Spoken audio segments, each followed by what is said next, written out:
Bem-vindos a mais um episódio do Rádio Avesso. E hoje, antes da gente se apresentar, a gente tem que apresentar um convidado muito especial. É a primeira vez que a gente tem um convidado aqui.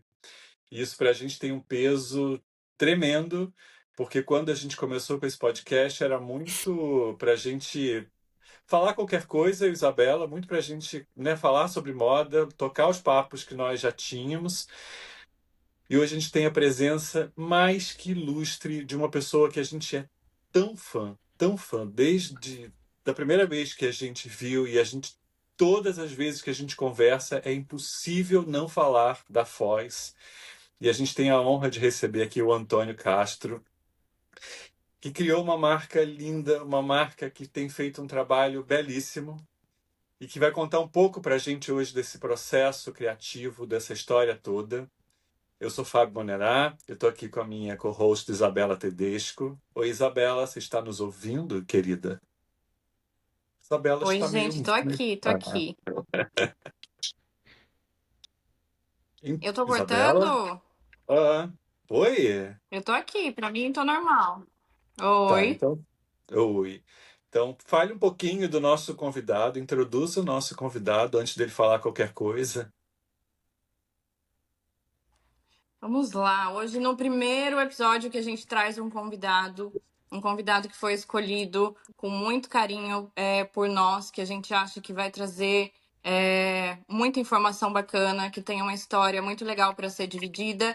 E por que que a gente escolheu e ficou tão honrado com o convite ser aceito pelo Antônio? Porque o Antônio, dentro da Foz, ele faz um trabalho em que a gente sempre comenta que a gente não vê tanto hoje em dia, que é a moda que a gente sente falta, que é a moda que inspira, que toca a nossa alma, que fala com o nosso coração, é uma passarela que liga diretamente à arte, às manualidades, que tem poesia e que emociona. A gente fala muito da moda que emociona, e o Antônio é o exemplo dessa pessoa que consegue trazer esse sentimento à flor da pele para todo mundo que vê, estando dentro do meio da moda ou não. Então eu tô muito animada pra gente começar essa conversa. Tipo assim, Antônio, antes de você falar qualquer coisa, a gente é fã pra caramba, tá? A gente é tipo fã, Sim, tipo é Tiete verdade, a gente tá mesmo, assim. A gente nervoso. fica nervoso real.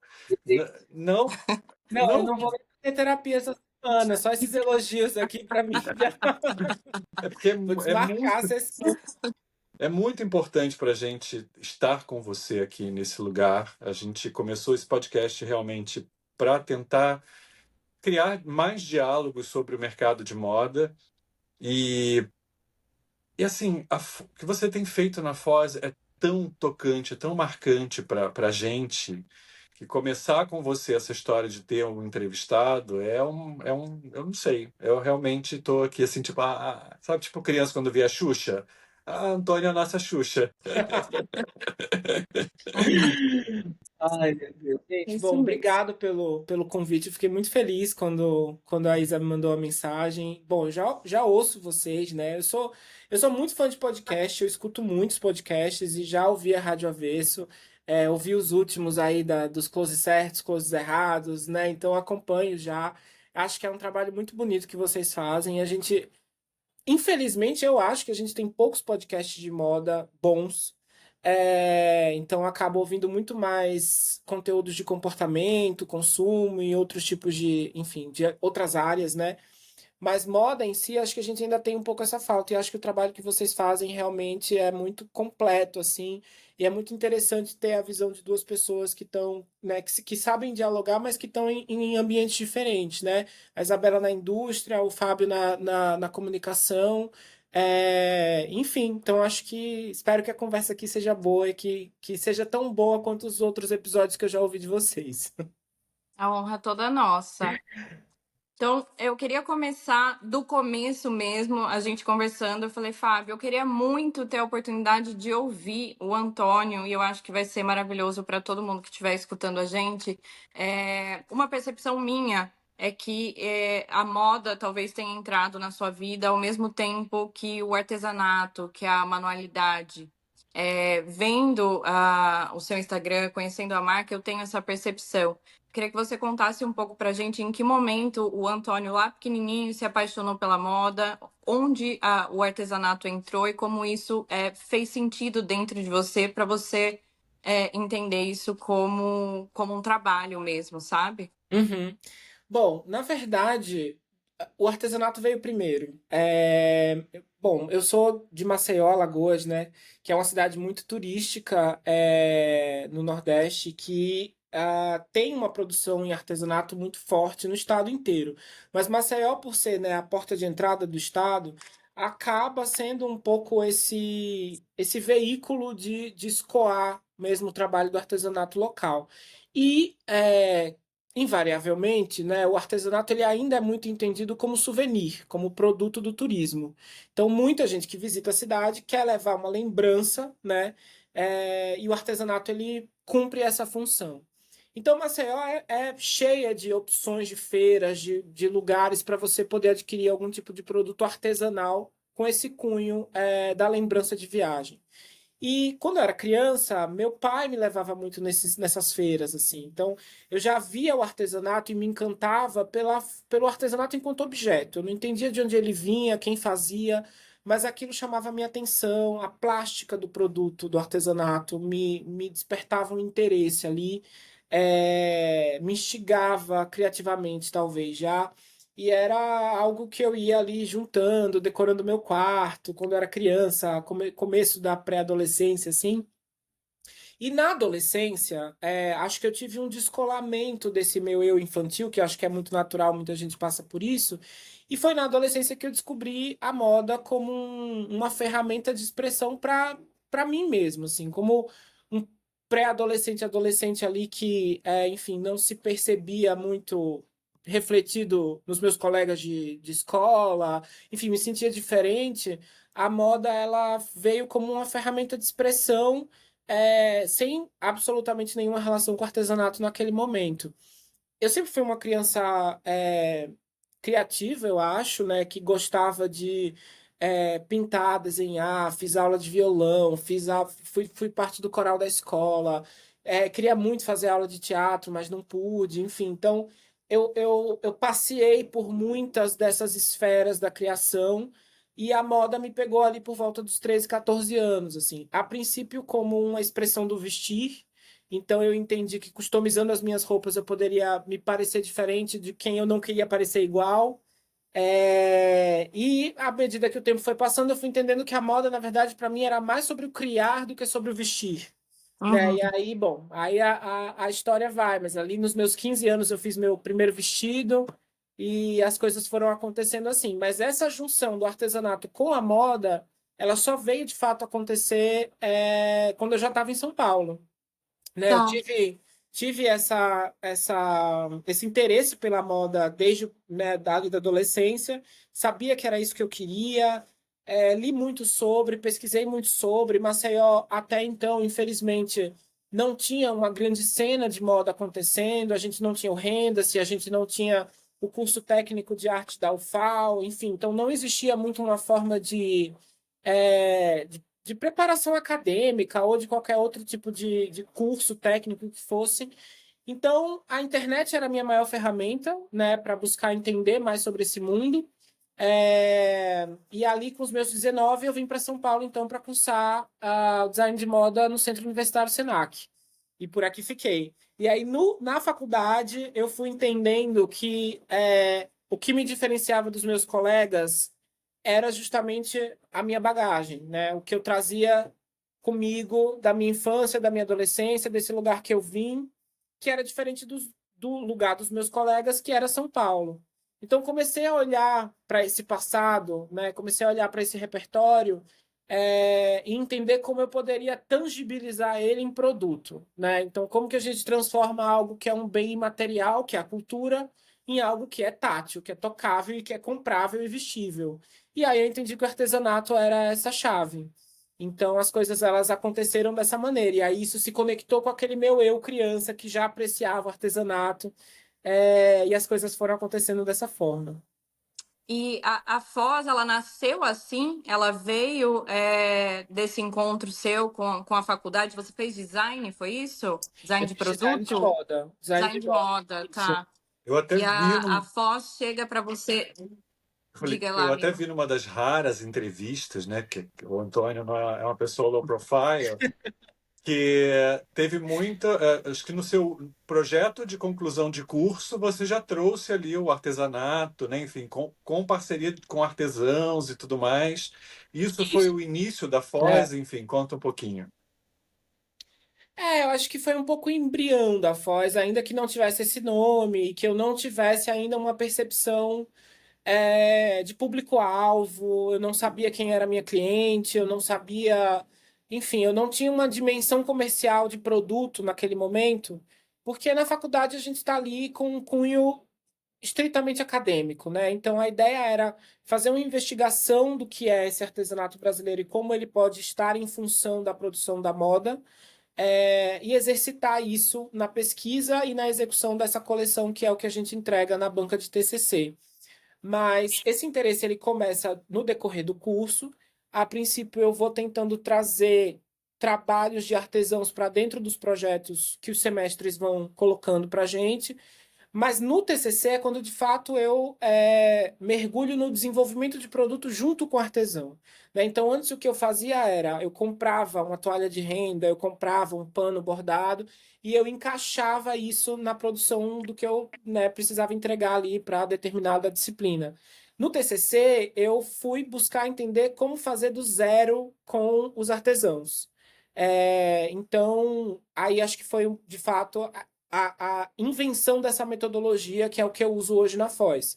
Mas é isso, eu acho que foi um embrião que adormeceu por um tempo, aí eu fui para o mercado, fui trabalhar com outras, enfim, outras empresas, em outros lugares, até que a Foz aconteceu, num intervalo muito pequeno, isso durou 2 anos, né, entre a minha graduação, o final da graduação e a fundação da Foz, mas que foram essenciais para entender o que é o mercado, quem é que consome esse produto, enfim, como precificar esse produto, né? Toda essa metodologia de trabalho que é bem complexa. Onde o filho chora e a mãe não vê, não é mesmo?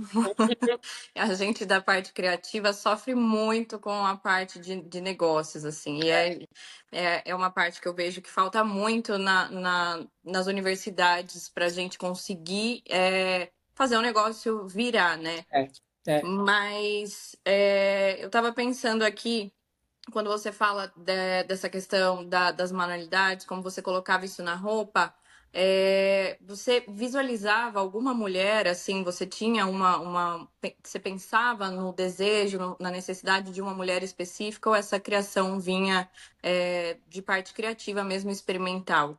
Na faculdade, isso? Quando a Foz surgiu, Ah, quando não. você Quando a trouxe Foz a Foz para o surgiu, mercado. eu já tinha uma dimensão absolutamente configurada de quem eu queria atingir. Assim, a minha grande preocupação no início da Foz, bom, primeiro a gente estava em 2020, no meio da pandemia. Eu tinha muito pouco dinheiro para investir. Assim, a bem da verdade, meu investimento na Foz foram 3 parcelas de auxílio emergencial. Foi isso.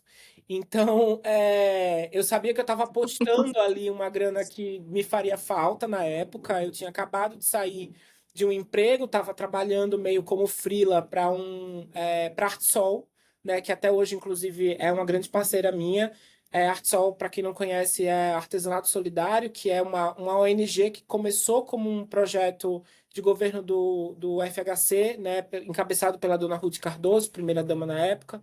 E hoje, enfim, se tornou uma ONG e eles desenvolvem projetos de fomento ao artesanato brasileiro, mas também de desenvolvimento de produto. E eu trabalhava como designer para eles nessa época. Mas então era tudo muito apertado, assim, e eu sabia que eu estava colocando ali uma grana que poderia me fazer falta em algum momento.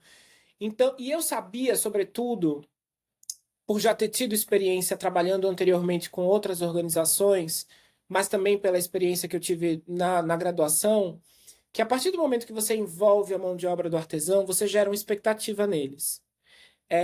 Quando você pede para um grupo de artesãos parar de fazer o pão quentinho, né, e fazer aquilo que você quer que ela faça, você assume um risco e você cria uma expectativa. Um risco porque a pilotagem precisa ser paga, né? O tempo daquela artesã precisa ser pago. E uma expectativa porque ela vai colocar toda a energia dela naquilo ali, que é algo diferente do que ela está acostumada a fazer, né? Então ela vai ter que se movimentar criativamente e tecnicamente para resolver aquela ideia que você teve. E ela vai esperar que aquilo gere recompra, né? Então ela vai esperar que você volte, ela vai esperar que você reencomende. E eu sabia que eu precisava fazer um produto comercial. E essa foi uma crise que eu tive por algum tempo no começo, porque eu comecei a fazer com um produto que era muito enxuto. A gente fazia camisas de viscolinho bordadas. Eu não tinha grana para comprar tecido de várias cores, então eu comprava tecido branco e tingia Hum, para ter variações, né? Enfim, porque eu sabia que era importante. Então, para mim era muito importante que aquilo vendesse, sim. E eu sabia para quem que eu precisava vender, com quem eu queria me comunicar, porque eu precisava gerar um capital ali para poder reinvestir, para a coisa continuar girando, ainda que naquele momento eu tivesse um outro trabalho que me sustentasse, que eu não precisasse, não dependesse, né, do que eu estava fazendo ali. A Foz nasceu como um projeto paralelo meu, que eu fazia ali fora do horário comercial. Mas eu sabia que eu estava mexendo ali com as expectativas dessas artesãs que estavam acreditando e apostando também naquele trabalho. Então, para mim era muito importante que houvesse um desenho comercial de produto muito claro, para que eu pudesse escoar essa produção. sim, eu acho muito importante essa sua fala com relação à Foz ser um projeto paralelo, porque eu e o Fábio a gente escuta muito, muitos recém-formados, pessoas que estão saindo da graduação, e assim, com muita vontade de fazer acontecer, com aquela veia criativa super latente, e aí eles querem montar a própria marca. Sim, E pedem conselhos, mas a gente muitas vezes tem os conselhos que eles não querem ouvir, porque a sim, gente sabe o quanto é difícil você fazer uma marca, você criar a marca, o conceito da coisa, é tudo, uma primeira coleção até é muito maravilhoso. Agora você fazer isso virar um negócio e conseguir bancar e pagar as contas, sim. não é fácil assim. É, Então eu acho muito bacana deixar isso como exemplo mesmo. não, assim, a Foz, todo o primeiro ano de trabalho da Foz, eu digo que a gente não lançou coleções, né? A gente fazia cápsulas, assim, ou ia Legal. fazendo repiques de produção dessas mesmas camisas que a gente estava fazendo no começo. A primeira coleção da Foz, de fato, veio acontecer em novembro de 2021. Então, eu abri a marca em dezembro de 2020. Em novembro de 21, a gente lançou uma primeira coleção com um pouco mais de fôlego. A Foz é um bebê gigante. É um bebê reborn. Tinha um pouquinho de grade, tinha um pouquinho de variação de cor, era tudo muito enxuto, mas já tinha ali um corpo, né? Ela já tinha um pouco mais de fôlego, mas que veio também depois que eu conquistei meu primeiro ponto de venda, que era uma multimarca que queria vender meu produto, então já estava sentindo que havia uma necessidade de reposição mais frequente. Então foi tudo acontecendo muito organicamente, assim, as coisas foram acontecendo realmente devagar, não sei se é a palavra, porque também não foi exatamente devagar, faz tem 4 anos e muita coisa já aconteceu, mas acho que foi degrau a degrau, assim, a gente não queimou largado em nenhum processo. Uma coisa que a gente queria até perguntar para você é exatamente como que a Foz, se eu não me engano, ela nasceu primeiro no digital, foi isso? Isso, é. Como que foi esse caminho até chegar? Hoje você está na Mateus Grow, né? Sim, sim. Assim, eu falo que é engraçado como as pessoas usam esse termo de a marca tal é nativa digital.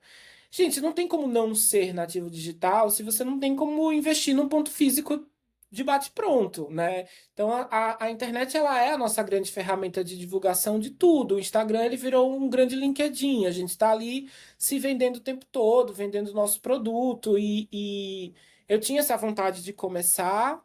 Eu acreditava que aquele produto e que aquele projeto tinha algo a dizer, é, e eu precisava de alguma plataforma para promover isso, para divulgar isso. Então, para mim, a rede social era, né, a melhor ferramenta possível.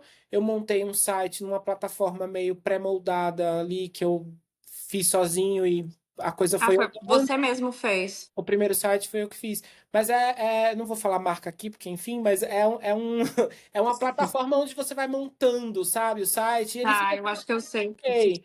Então, funcionou para mim ali por um tempo, porque para mim sempre foi importante. Ih, será que Fábio caiu? Fábio caiu, mas ele já volta. Ah, então tá. Podemos continuar que tá gravando aqui. Tá bom. Para mim funcionava porque o site ele tem esse cunho institucional, eu acho, para a marca, né? Então, quando alguém quer conhecer mais sobre a marca, nem sempre ela vai descer o teu feed até o final. Então, tem os textos ali que falam quem você é, o que você faz, com quem você trabalha, aonde te encontrar. Eu acho que é essa casa da marca. E ainda que fosse um site meia boca, mas eu achava que precisava ter. E o Instagram acabava sendo esse grande canal, assim, para mim. Então, tudo começou ali no online e aos poucos as coisas foram andando. Eu fiz muita feira na Rosenbaum, Isso fiz. é muito legal de falar também. Acho que as feiras hoje são um caminho muito importante para as marcas aparecerem, né? Serem vistas, Para as marcas conhecidas. aparecerem e para os estilistas conhecerem seus clientes, porque Uhum.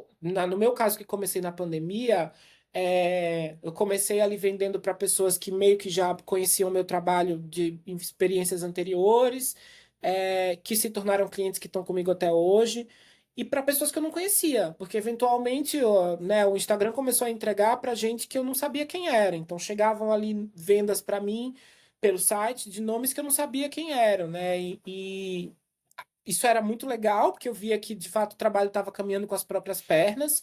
Eu não precisava ali ser porta-voz do trabalho o tempo inteiro, mas era importante para mim saber quem é a pessoa, como a roupa veste na pessoa, qual é a roupa que ela usa quando ela não usa a minha roupa, qual é a bolsa que ela carrega, como ela usa o cabelo, onde ela Isso é come, real. que música ela ouve. Então, construir, né, essa imagem de quem é essa cliente ou esse cliente, isso só veio acontecer quando eu fui para as feiras, assim, porque aí era eu lá vendendo meu produto, vendo as pessoas que estavam interessadas no meu produto e começando a criar um pouco esse quebra-cabeça de quem são esses clientes, assim. E agora você lançou um site novo, é isso? Sim, aí agora, bom, depois de muito tempo, a gente teve algumas versões já de sites aí que passaram, e esse foi a nossa versão final por enquanto, mas que deu uma trabalheira para sair assim, mas que a gente sabia que precisava acontecer, porque é isso, né? Vender online conta muito a experiência que o cliente tem na plataforma. E quanto mais facilidades a gente dá e quanto mais essa navegação é facilitada, melhor é o desempenho da marca e do negócio. E a gente estava sentindo falta já de ter ali algumas saídas, alguns detalhes mesmo que, enfim, que a gente não conseguia ter na plataforma anterior que a gente estava usando. E desde janeiro desse ano a gente está trabalhando intensamente e é um trabalho assim, eu brinco que para mim eu prefiro tocar obra de loja do que fazer um novo site, porque, gente, Eu assim, te entendo. maiúsculas, minúsculas, detalhes assim que você fica maluco. E agora o site está no ar, mas a gente segue corrigindo coisas assim. Então, É muita é coisinha, né? intenso, muita coisinha, mas tá sendo maravilhoso, assim. Desde que a gente colocou o site no ar, a gente já sentiu um desempenho muito melhor, comercialmente falando. E os processos internos mesmo da marca, né? É importante que todo mundo que está hoje na equipe consiga trabalhar com ferramentas e plataformas que auxiliem no trabalho, né? E não dificultem. Com Então, certeza. são investimentos que são necessários, assim. E ó, só para quem tá ouvindo a gente, o Fábio caiu. Ele me mandou aqui que travou, mas pra gente continuar, que ele tá conseguindo retomar aqui. Tá tentando retomar. Foi pro Rio, é isso que acontece. Se estivesse quietinho em casa, não tava aqui com a gente. Vamos nessa. Ai, meu Deus. Ouvindo você falar com relação ao site, que você começou numa multimarca, e aí hoje você também tá ali na Mateus Grow, para quem não conhece hoje, acho que é o nome da moda autoral ali, é a rua onde a gente reúne. Eu também entendo, recebo esse nome de moda autoral hoje com certo incômodo, mas entendo que para muita gente ainda é necessário colocar dessa forma. Gosto desse termo, mas a gente pode falar disso depois. Existem, eu já ouvi muitas Sim, eu opiniões a também, eu respeito, também. mas eu ainda acho que seja necessário para que as Sim. pessoas entendam que é um trabalho muito diferenciado do que uma fast fashion, uma marca que produz em larga escala, enfim. Como você recebe e sente você podendo proporcionar essa experiência para a sua cliente, para o seu cliente, estando no digital e na loja? É diferente, né? A gente fala muito aqui sobre a importância dessa experiência, né? Eu já fui lá na Foz, assim, a loja toda é dentro dessa identidade. Que inclusive você faz isso muito bem, né? A Foz ela tem uma identidade toda que até se entrelaça muitas vezes com você. Eu pelo menos sinto isso. Você tá sempre usando Foz, né? Então, eu queria que você contasse um pouco como você cria essa identidade de marca e faz com que ela se perpetue no físico e no digital, porque a Foz ela tem uma identidade muito forte, assim, muito perceptível, né? Ah, que bom. É uma construção de longo prazo, né? Assim, e de fato é algo que a gente procura muito se manter fiel, né? Porque são muitas escolhas, são escolhas diárias enfim, diversos fatores que corroboram para que essa identidade ela seja fortalecida. Então, fico feliz de saber que a gente consegue gerar essa identificação. Bom, a Matheus Grow ela veio numa sucessão aí de de outros processos, né? Então eu comecei trabalhando de casa, começou a ficar pequeno demais, eu aluguei uma kitnet, que foi meu primeiro ateliê aqui no centro. Começou a ficar pequeno demais, eu fui para a Galeria Metrópole, que também é aqui no centro. A gente ficou um ano na Metrópole, fez uma mega reforma numa loja lá, que ficou linda e que já tinha um pouco esse layout do que hoje a gente tem na Matheus Grow. E aí, eventualmente, no abril do ano passado, a gente foi para Matheus Grow. Então, acabamos de fazer um ano na rua e tem sido realmente assim. Eu sinto que a gente tem uma comunidade ali de pessoas que compartilham dessa nossa intenção de existir, né? Desse nosso objetivo mesmo de fazer roupa de uma determinada maneira. Ainda que cada um com identidades muito próprias, tem marcas que são para públicos muito diversos, mas Sim. todas se encontram, acho que talvez nesse lugar do autoral. E para mim o autoral ele tem uma coisa que é quando a gente fala no autoral, a gente está falando também no autor.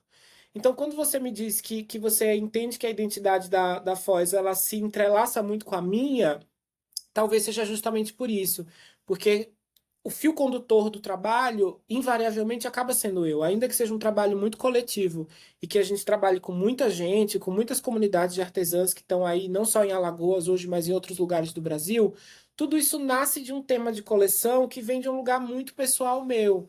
Então, eu acho que o autoral, para a gente, ele funciona muito bem, porque ele define muito bem de onde vem essa vontade criativa de cada coleção, assim. E acho que a experiência da venda física, para mim, ela é insubstituível. Eu sempre quis poder promover isso para os nossos clientes. Eu sempre tive vontade de atuar na criação também de outras. Bom, eu antes de ter a Foz, eu trabalhei desenvolvendo objetos de decoração, né? Ah, eu não sabia, que Tem legal! esse, tem esse plot twist aí, porque quando eu saí da faculdade, eu sabia que eu queria trabalhar com artesanato, e se eu pudesse trabalhar com artesanato e moda, seria maravilhoso. Se eu não pudesse, eu preferiria trabalhar com artesanato.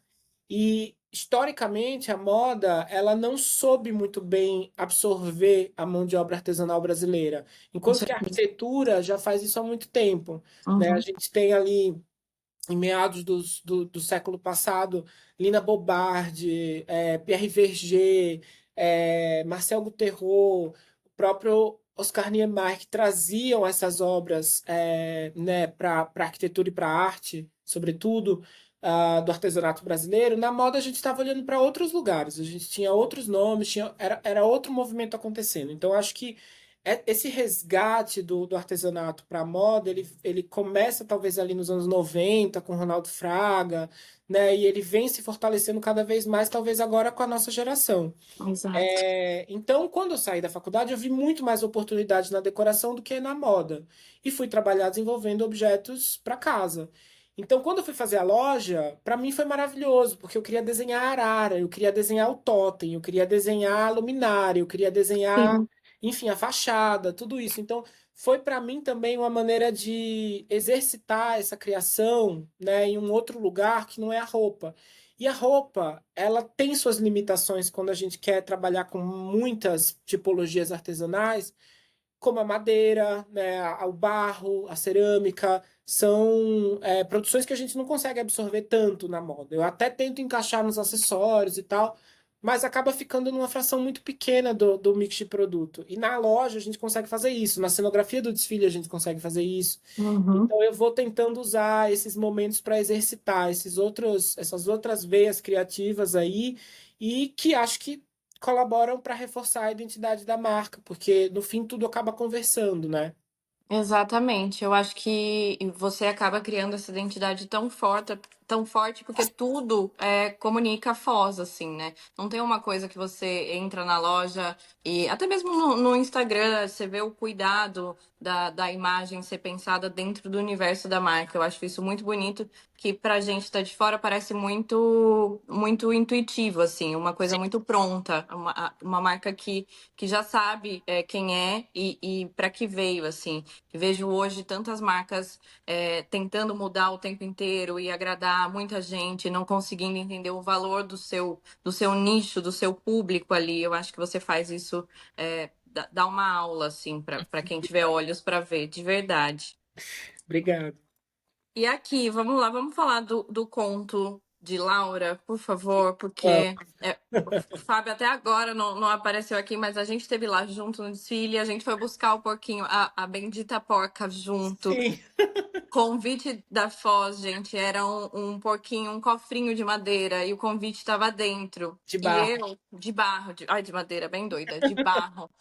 E eu e o Fábio, super apegados à porquinha, teve gente que tentou de tudo e conseguiu tirar o convite de dentro sem Teve quebrar. gente muito perspicaz, assim. Eu lembro que na época até eu citei, conversei com o Fábio sobre como eu achei genial esse convite, porque ele gerou uma movimentação muito grande nas pessoas e fez assim uma comunicação de volta para a marca, né? Eu achei isso genial. E eu tentei não quebrar a minha porquinha, mas eu cheguei lá na porta do desfile com a porca e me fizeram quebrar. Eu Eu soube, malhei ela lá na frente.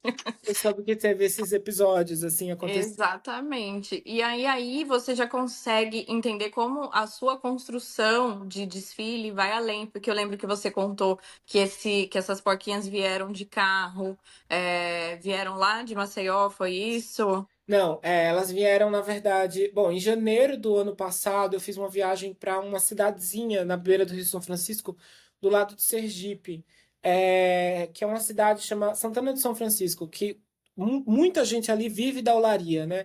E eu conheci um artesão que fazia esses porquinhos. E eu falei, gente, eu vou botar o convite aqui. É isso. Genial. E aí encomendei 300 porquinhos para ele. Ele fez, e aí o grande perrengue foi trazer isso para São Paulo, que aí deu realmente muito trabalho, mas que a gente conseguiu resolver, assim, deu certo. Mas isso foi muito orgânico, assim, para mim, me dá muito tesão fazer desfile, na real, assim, eu gosto Ai, muito. como é bom ouvir alguém falando Eu isso. amo, eu amo fazer desfile, assim, ainda que cada ano seja uma grande crise, é muito Sim. difícil, né? Enfim, não vou ficar chovendo no molhado, todo mundo sabe, patrocínio é difícil, mas eu acho que o desfile ele ainda é uma grande ferramenta de marketing e uma ferramenta comercial também. O mês que a gente mais vende no ano é outubro, porque é o mês do desfile, então isso realmente traz um retorno para a gente que é muito importante. É, E para mim só vale a pena se for dessa forma. Assim, a minha equipe fica me falando, descomplica os processos, faz menos, sabe? Tipo, Não, a gente quer mais. pois é, mas assim, aí se eu for fazer menos, para mim não, eu não vou querer fazer, sabe? Porque aí volta pra coisa do autoral, assim, eu só faço porque eu gosto. Eu Sim, criei uma marca para fazer o que eu queria fazer. Se fosse para fazer o que estão querendo que eu faça, eu vou trabalhar para alguém. É melhor ser exatamente. CLT. Então, então, assim, eu vou fazer o que realmente me dá vontade, o que me instiga, o que me inspira. E o desfile, ele realmente me movimenta para pensar a criação para além da coleção. Porque um desfile é diferente de uma coleção, né? É o convite, é a música, é o cenário, é toda a estratégia de como isso vai ser comunicado antes e depois, são todas as pessoas que estão envolvidas, e é a roupa também, mas a roupa ela é uma parcela, né? O desfile ele é uma experiência e a roupa ela é uma parcela do trabalho. Então, para mim, a coisa do porquinho, e é isso, assim, eu não esperava que ia virar tudo que virou, né? Enfim, Você não imaginou que ia ser. não, Gente, os TikToks mostrando o pessoal tentando tirar. Eu achei maravilhoso, não, maravilhoso. teve gente que tentou tirar com serrote, com furadeira, com ferramenta de dentista, com Foi assim, bom demais. absurdo se você imaginar. Mas eu não imaginava, eu sabia que poderia gerar algum burburinho, mas eu, na verdade, acho que eu não achei que as pessoas iam ficar tão apegadas ao porquinho.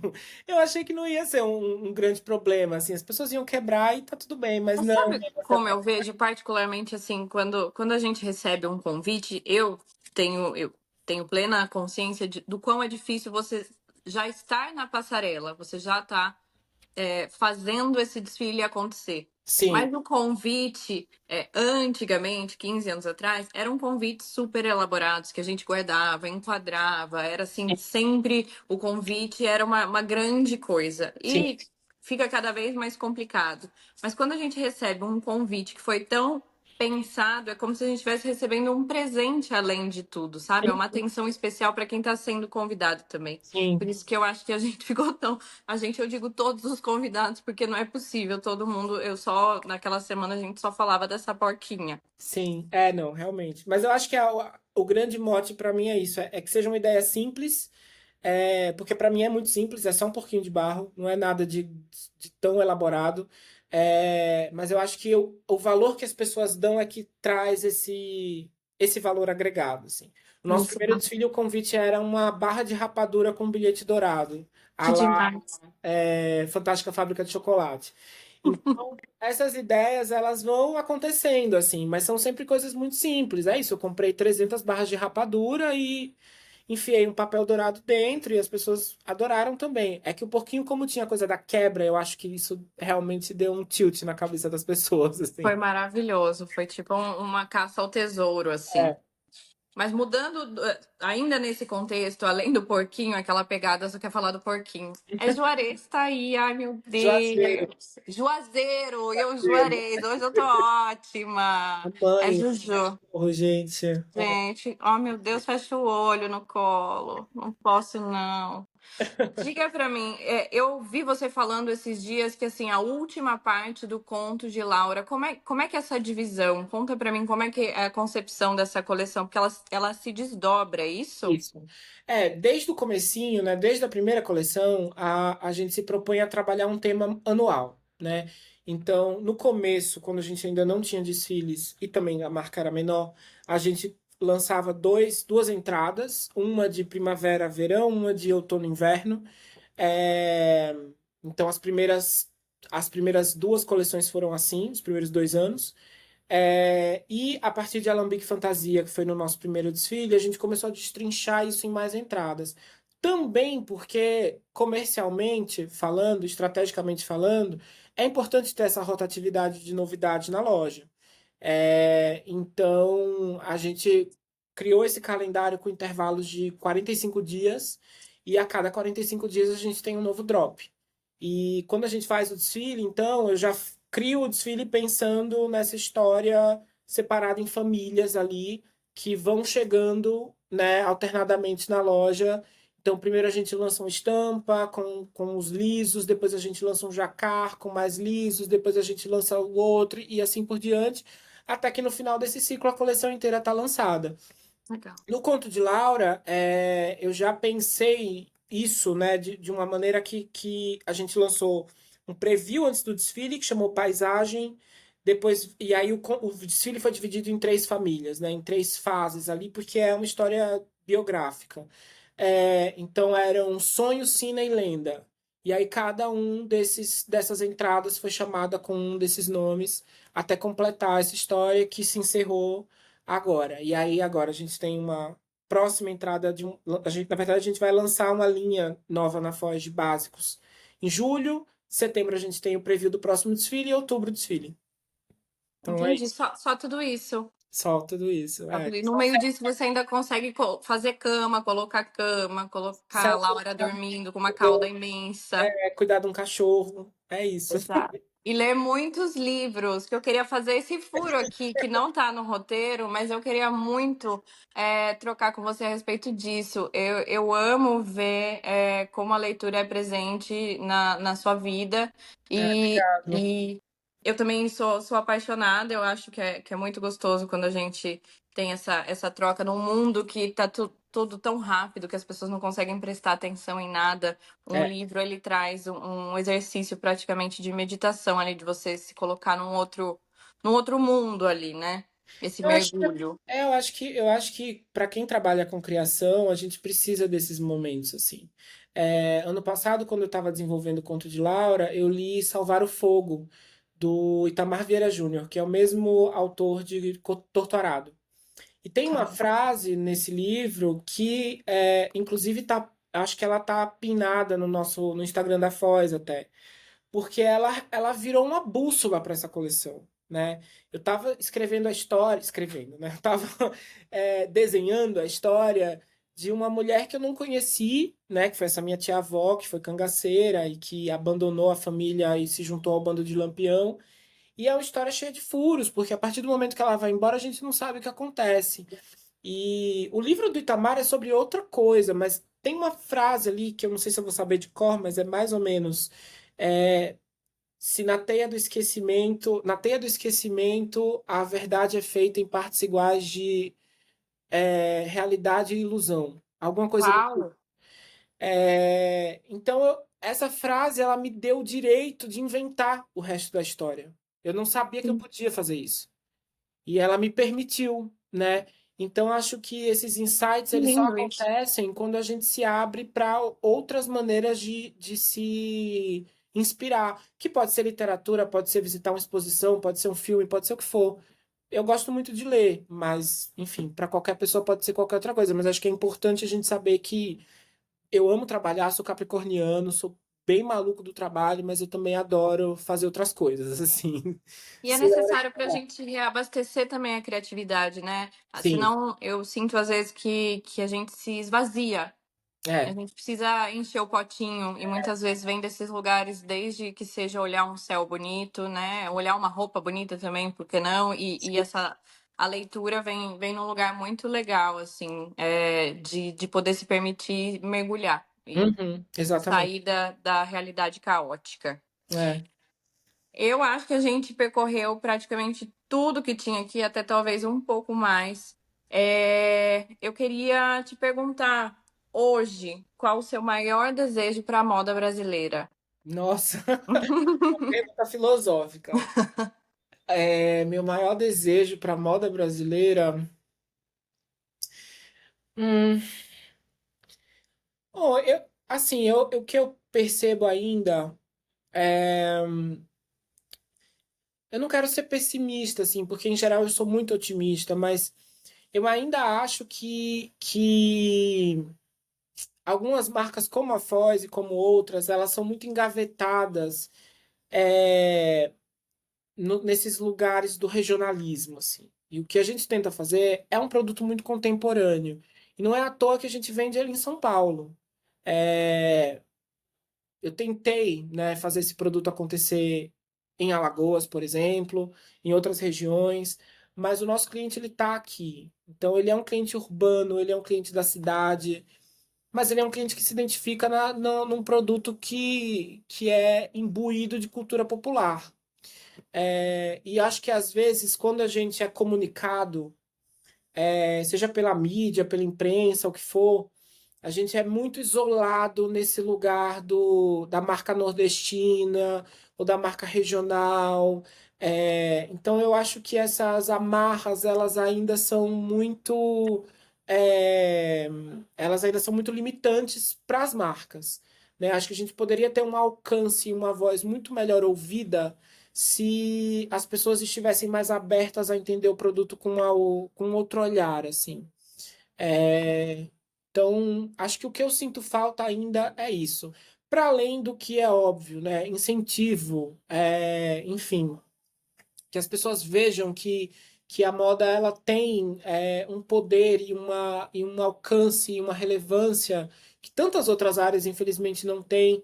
É, esse incentivo dos novos criadores, né? E essa aposta mesmo.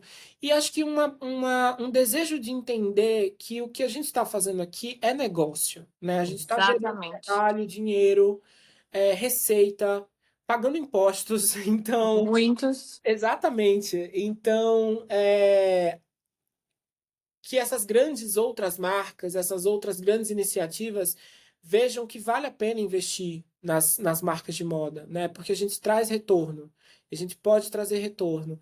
E para que seja menos difícil fazer um desfile, ou fazer um lançamento, ou fazer qualquer outro tipo de ativação de marca, para que a gente não tenha que se desgastar tanto nessa coisa do patrocínio, porque realmente custa muito caro. E fazer um bom desfile custa muito caro. Fazer um desfile que tem um convite de determinada forma, uma cenografia custa muito caro. E todo ano para a gente é um desgaste muito grande. É, essa coisa da busca pelos apoiadores, pelos patrocinadores.